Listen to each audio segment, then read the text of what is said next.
Hey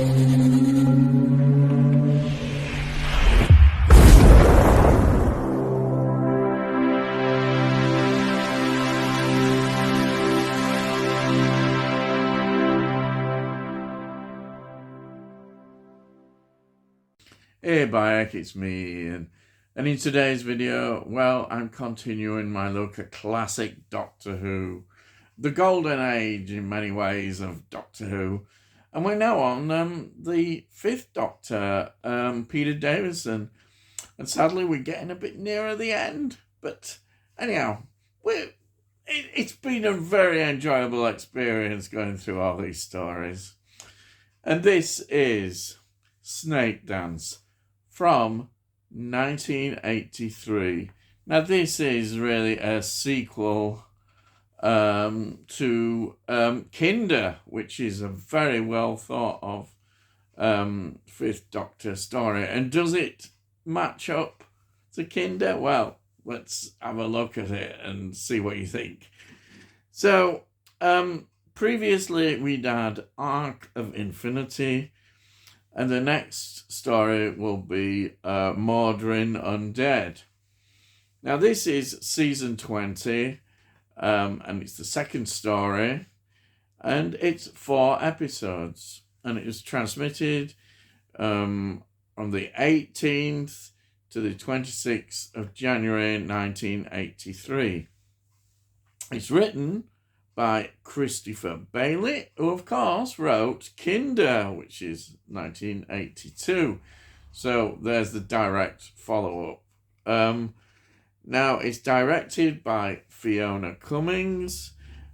She directed Castrovalva, 1982, Enlightenment, 1983, and Planet of Fire, 1984. The music is by Peter Howell, and of course the script editor is Eric Saywood, and it's produced by John Nathan Turner. So let's get through the cast. We've got Peter Davison playing the Fifth Doctor, we've got Sarah Sutton playing Nyssa, and we've got Janet Fielding playing Tegan. And then we've got Martin Clunes, yes, who plays Lon. Now, this is a very early appearance of Martin Clunes. Of course, went on to be massively famous in Men Behaving Badly, which was first in 1992 and then 1994 to 1998. Massive success in that, and then he carried on and Doc Martin, which was on ITV, that ran from 2004 to 2022. There were 79 episodes of that. That was a massive, well-loved series, and he was very much part of that. But here he is in a very early role, perhaps his first role even. He's young, very young, and an interesting look and part, definitely, for him. Then we have got Colette O'Neill, who plays Tana. Now, the film that stands out for me, of course, is a Hammer film, Frankenstein Must Be Destroyed, from 1969. Brilliant Hammer film, absolutely brilliant. And then it's all TV series and TV films, a lot there. Another great career. Then we've got John Carson, who plays Amberil.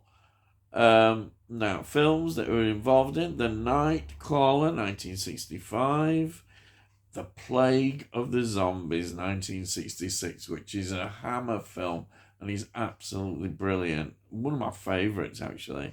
And also, here we are again, Taste the Blood of Dracula, 1970, which is perhaps, again, one of my favourite of the Dracula films from Hammer. And here we are, The Man Who Haunted Himself from 1970.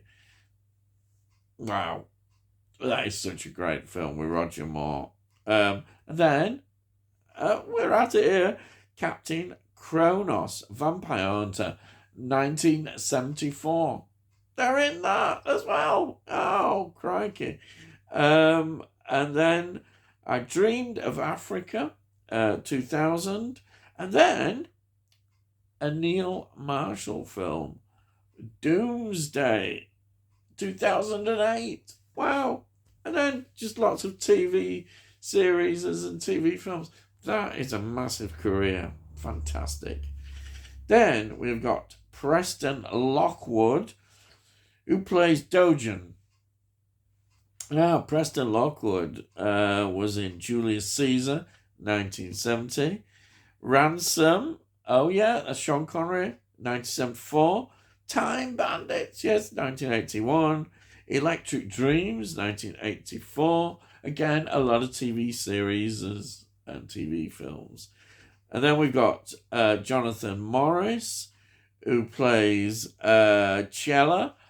They were in Scream Time, 1983. Vampire Journals, 1997.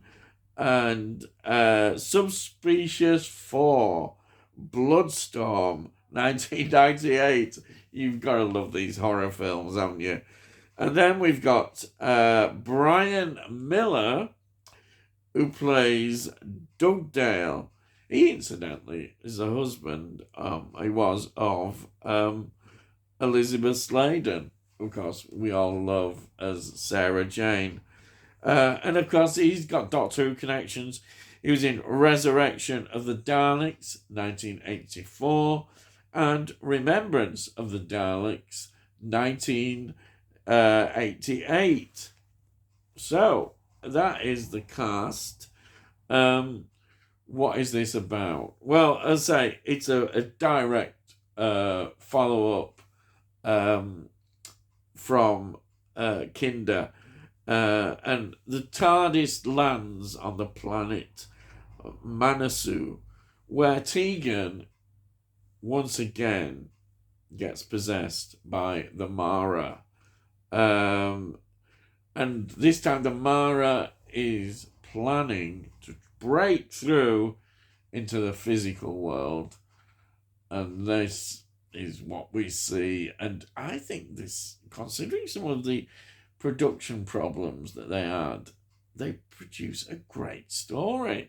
When I say the production problems, episode 4, it overran basically, and they had to completely reconstruct the story. And then there was, as usual, we seem to have this a few times, industrial action, which meant that they had to use recycled sets, and they used, believe it or not, the set from 1982's A Song for Europe. Oh yeah, but actually, I have to compliment the director here and the designers of what they've done. This looks really good. You get a really good atmosphere on this story, as well as some of the special effects that they use, I think are quite good. Because it could easily have fallen down badly on this, with being Doctor Who, as we know. And I think it looks good. I think they do a really good job, and you've got a compliment on that. And I think the outstanding point here about this story is that Janet Fielding is fantastic. She, of course, is possessed by the Mara, and her acting is brilliant. She just shows how good she is, and I've seen that, in the other stories. I think Tegan is a great character, and she portrays this possession fantastic.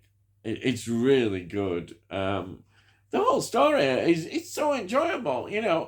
I think it's got a lot to live up to because of Kinder. And does it? I think it does. I think this is a really good follow-up to Kinder.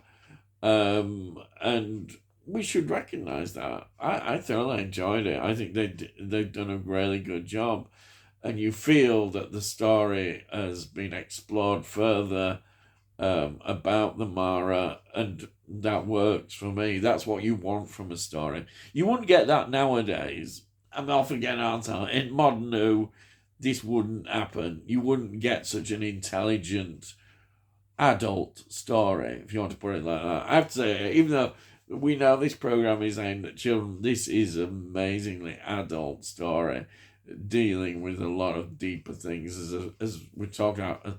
I mean, the Kinder is just Kinder is an amazing story. It really is, and I think this is an excellent sequel to it, and we should compliment everybody involved in this because they have done a great job.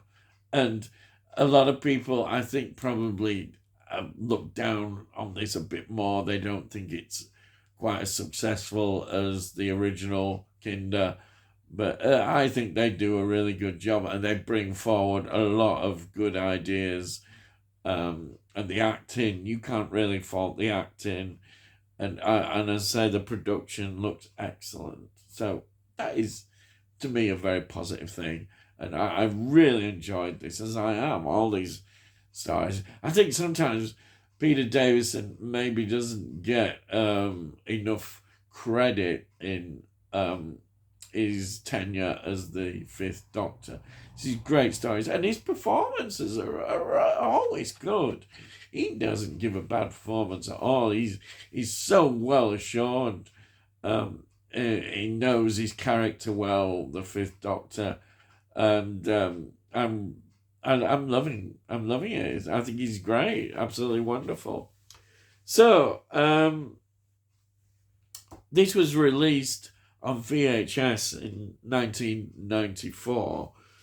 DVD release was in 2001, and a Blu-ray release was in 2023 in the Doctor Who Collection Season 20.